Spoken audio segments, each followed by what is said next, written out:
just a bit a while ago, the Court of Appeals handed down a decision related to the district court judge saying the administration needs to facilitate the return of the man. So, I'm going to bring in somebody who's not a lawyer, but is very experienced in matters of law and who has read the Court of Appeals decision. And he texted me the Court of Appeals decision right before we started. And he said, really should read the Court of Appeals decision. It's very interesting and very important. But of course, I had to start the show. So rather than try to read it quickly and explain it to you, here's my dad, Morton Halpern, used to run the Washington office of the American Civil Liberties Union, and a very experienced on issues of immigration law, which he worked on at the ACLU and elsewhere. Dad, thanks for joining. You've read the Court of Appeals decision, a unanimous decision, including some Republican nominated judges. What did the Court of Appeals decide, and why is it important? The Court of Appeals focused not at all on the background of the person who's being detained or whether he can finally be detained. In fact, it implied that he clearly could be detained. The questions that it focused on are the two that I think ought to concern everybody, and certainly concern these judges, is the government is showing disrespect for the judicial process and suggesting that it may disregard it, even if the Supreme Court orders it to.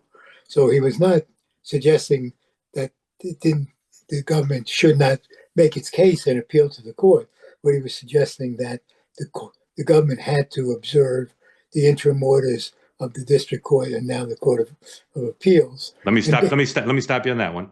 So this is something you and I have been discussing for the last day or so, which is, if you want to be generous to the administration, you can say they've been either too cute by half or cavalier about responding to the district court judge and the Supreme Court ruling on what they need to do. They said, well, we couldn't stop the planes from flying because they'd already taken off. And we can't get him back from El Salvador because, wink, wink, El Salvador doesn't want to give him back.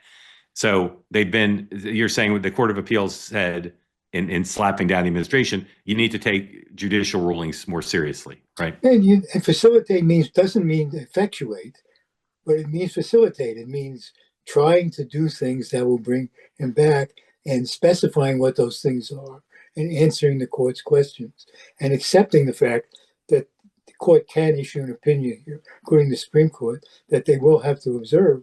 But in the meantime, they went to the Supreme Court to get a stay. The Supreme Court turned them down.